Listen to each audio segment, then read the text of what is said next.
Welcome, welcome, welcome to Viv's Art and Garden. Today I got a little bit of an experiment going on. I thought I'd share it with you. Maybe you'll give it a try. It's going to be a beautiful winter scene.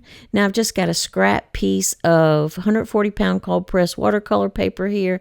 I think it's like a 5x5 piece. I'm taking my 1-inch flat brush and I'm wetting like 2/3 of the top part of the paper. I'm making a little vignette, so I'm not going all the way to the edges of the paper. And then I am just dropping in some aqua green from Winsor Newton, kind of brushing that around as I go. I mean, I don't want a flat wash, an even flat wash. I want, little puddles and patches of color. I'm adding a little bit of indigo blue that has been mixed with some brown here and there. And then a little bit of the more concentrated, that aqua green from Winsor Newton. And I'm letting the water do the work for me. I'm just letting it do that spontaneous blending right on the paper. I'm coming in with a little bit of Winsor purple.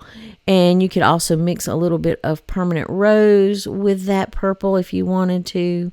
And just dropping that in here and there. There's not a lot of rhyme and reason. This is going to be my sky and sort of my background of my forest area. And I'm changing brushes from my flat brush to my pointed round. I've picked up some perylene green. And I'm just doing some messy cone shapes where it's really smaller at the top and then we go wide at the bottom. I'm doing that to kind of give the impression of maybe some clumps of evergreen trees in the forest. And I'm making a few cones and then I'm kind of just spreading it out so it could look more like, some bushes or shrubbery. At the bottom, I'm adding more concentrated perylene green just to be like the shadow, because of course those upper branches are going to shadow the very bottom of the trees, the stand of trees. It's going to be darker. It's going to be more shadowier. This is really a simple project. If you like this project, please hit subscribe. Maybe give me a thumbs up. I don't know. Anything helps me, and I do appreciate it. Now I just took a little bit of burnt sienna and dropped that in the background. Now while this is still wet, I just sprinkled on some regular table salt. You can see the little sprinkles back there. And while I let that dry, I'm going to start painting the foreground. Now, I did not wet the foreground because I want to have more control over my watercolor, and I want the strokes to stay exactly where I put them. And of course, I did a little bit of watered down aqua green, and I'm coming back in with a little bit of that Winsor purple, and I'm just kind of doing some shadows, like it would be shadows in the snow. Again, there's no way you can really go wrong with this. And I added a little purple to the bottom of those trees just to make it look more like a shadow under those trees. And so I'm just kind of using my imagination. I don't really have a reference photo. I'm just kind of doing this, instinctually, a little bit out of my imagination, and trying to decide, put some shadows here, a little line there. Make sure that I make it look uneven and not just a flat field. We want it to have a little bit of variety in there. Just add a little bit more purple to some areas to darken those up while it's still wet. Letting that purple blend in with that blue-green, that aqua green. Now, while it's still wet, I've changed to an even smaller brush, round pointed, and I'm just taking some burnt sienna, or you could use burnt umber or whatever brown that you have, and I'm just doing some little strokes to look like maybe some sticks poking up through the snow. You know how sometimes the snow doesn't cover everything and a few little sticks or little bushes might peek out from the snow. So I'm just putting some of those in there. That just gives a little bit more texture and makes it look a little bit more visually interesting. Then right at the bottom, I'm adding a little bit of indigo blue just to make it look like shadows. And I'm coming in with that indigo blue again, right underneath the tree line to darken those shadows up, because that will give it just a little bit more depth. Now, once I get those in, I'm going to put a little bit of more purple in there, in that purpley area, because I don't want to put the green to make it mix with that purple. I want that area just to stay purple. I kind of like that little purple spot, so I want to protect it. I don't want it to mix with the other colors. Now I am coming back. The foreground is dry. I let it dry completely, and I'm just coming back with a little bit of the indigo blue and doing some shadows around my sticks where my sticks are sticking up out of the ground. Just doing some shadows to make them look a little bit more three-dimensional, a little bit more realistic instead of just flat. Then once I get all that in, and I'm letting everything dry. I've brushed off the salt. The background is completely dry. I've brushed the salt off. Once I did that, I'm coming back in with some brown. And it can be burnt umber. It can be sienna, raw sienna, burnt sienna, whatever brown that you have on your palette that you like. And I'm just doing fine little branches and trunks of trees kind of sticking up in the background, just to give the impression of some bare trees back there. You know, in the wintertime, our deciduous trees, they lose their leaves, and they are just sort of woodland skeletons back there. That's what we're going to call them. But they give a really beautiful texture to the landscape and a lot of interest. So I'm going to just paint those in there. And again, there's no wrong way really to do this. This is sort of an abstract winter landscape, kind of an experiment. I wanted to see how the salt would look. The only thing I think I will do different on my next one is where I put the salt. Before I put the salt down, I'm going to make sure those colors are a lot more concentrated, because the salt does suck up some of that pigment and it makes that background a lot lighter than I really wanted it. I'm still happy with this. Don't get me wrong. I'm very happy with this, but I would love to see how it would look with a really rich, dark background and then put the salt on it and see how that would look. So now I have got my P.H. Martin's bleed proof white, or you can use white gouache, but I'm using my P.H. Martin's because it's a little thicker than my gouache and it goes on a lot lighter. Now the background is completely dry before I do this, so again I'm just doing some tree branches and trunks, some little twigs sticking around here and there right in the front of those really dark areas to make it look like it's more in the foreground. It's closer to us. It's right on the edge of those woods. And I think it also gives it a lot more pop, a lot more visual interest with those white branches. And they're white. They can be white because they're covered in frost and snow, or they could be white because they are tiny little saplings of a birch tree, or I think some people call them aspen trees, or maybe birch and aspen are two different trees that are white. But you know, those white trees that do not grow in the south because we're too hot and humid for them, but they grow beautifully in the north. So this is a completely fantasy landscape for me, because I don't see snow, I don't see birch trees. I do see lots and lots of evergreens here though, mostly pine trees, but I'm making my own winter wonderland since I am not blessed to have snow and beautiful frosty landscapes here in the south. So I'm going to make my own, and that is the beauty of art. You can make your own little worlds with it. And I'm just adding some more trees in the background. I decided I needed a little bit more. I might be going a touch overboard, but it's okay because it's my painting. Now I have decided that this is perfectly lovely, but I need something right in the foreground closest to the viewer.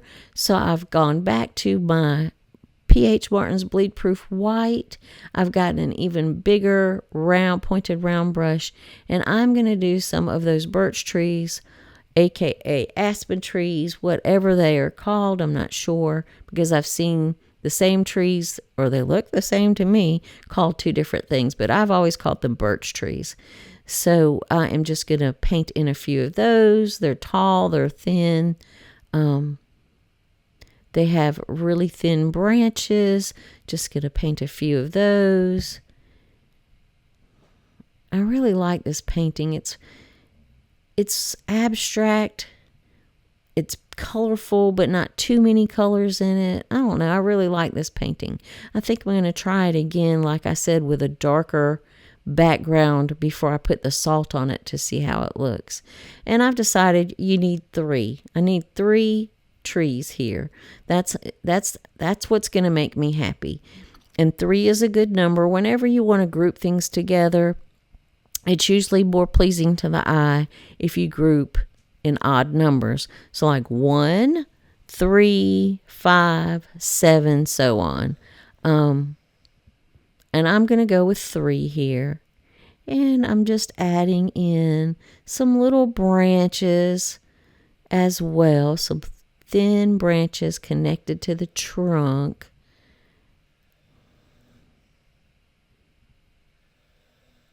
And I'm darkening it up a little bit. If you want this to be more pure white, let each layer dry and just do a couple of layers of the white over it, so that it will be more opaque and a brighter white if you want to. It's totally up to you. That's your call. It's your painting. You do it the way you want to do it, the way it looks nice to you, because that is what makes it uniquely yours. And again, I don't have a reference photo for this. This is totally out of my imagination and my little brain and the few things that I have seen in pictures, because I have never seen a snowscape like this in real life. Now I've gone and gotten some indigo blue mixed with burnt umber to make a dark color like resembling a black. And I'm just going to the tips of these branches and painting in the tips with this darker color.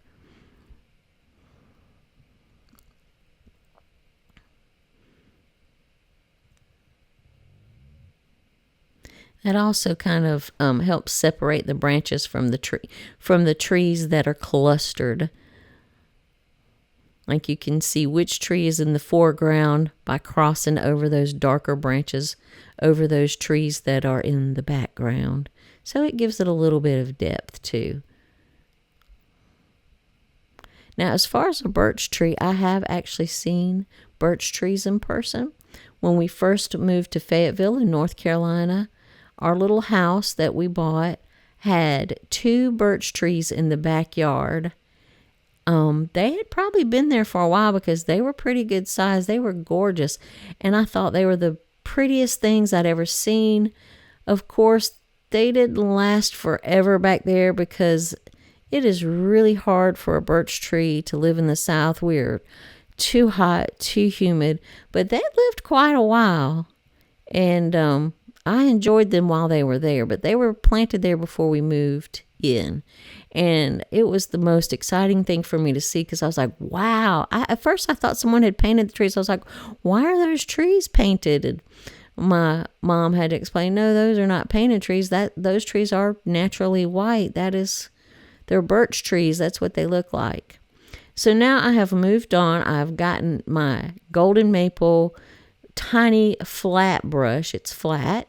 And I'm taking that same mixture of indigo and burnt umber, and I'm just making some little patches. I'm making some little patches on the edges of the trees to, because birch trees have those little dark patches and sort of little dark knots on there. And I'm just working my way up the trunk, getting those patches in there.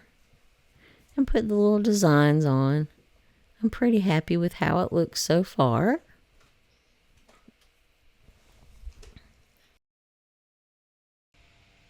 One thing I wanted to talk about these bands is as they go toward the top, turn your brush to the side and make your line skinnier. So turn it where you're painting with the edge of the brush and not the whole flat broad side. And that will give it a little bit of variety of texture, thickness of lines, just like in nature, because nothing is uniform in nature usually. I'm also not making them all the same exact color value. Some are darker, some are lighter, but I am making them smaller toward the top of the tree, and the bands toward the bottom of the trunk are a little bit wider. I'm going to put a little shadow here between the trees so that it separates them, and then you can see that front tree is casting a shadow on that back tree. And now I think I'm going to add a few more branches here and there and darken up some of these bands, maybe. Just to give it a little more texture too. So I'm just going to darken these bands up and here and there and add a few, just a few more little branches and twigs. Darken up some of the branches we already have painted.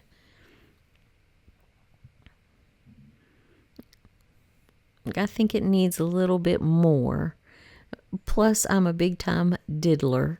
I love to diddle with my paintings until they're all diddled out. I can't help myself. I just keep on fussing with it. But this is an experiment, so I'm not too hung up on how it comes out in the end. I'm more trying to figure out the process. And like I said earlier, the next time I do this, I'm going to make that background more concentrated. The colors in the background where I sprinkled the salt, because the salt really lightened that up, and it's almost too light for me now that I've gotten the other elements in the painting. Now, I'm still happy with it. I'm very happy with it, but this is a good practice, a good little experiment, and I think that the next time I'm definitely going to make that background with more pigment so that it looks a little richer.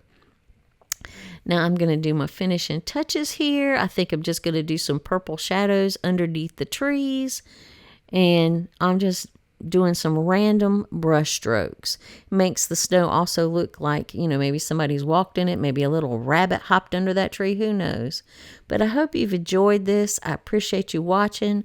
Like and subscribe if you enjoyed it. Share it with a friend. And thank you so much for watching. Big shout out to my patrons. Without them, I couldn't keep doing this. And I love everyone. And I hope you have a really, really good winter holiday season.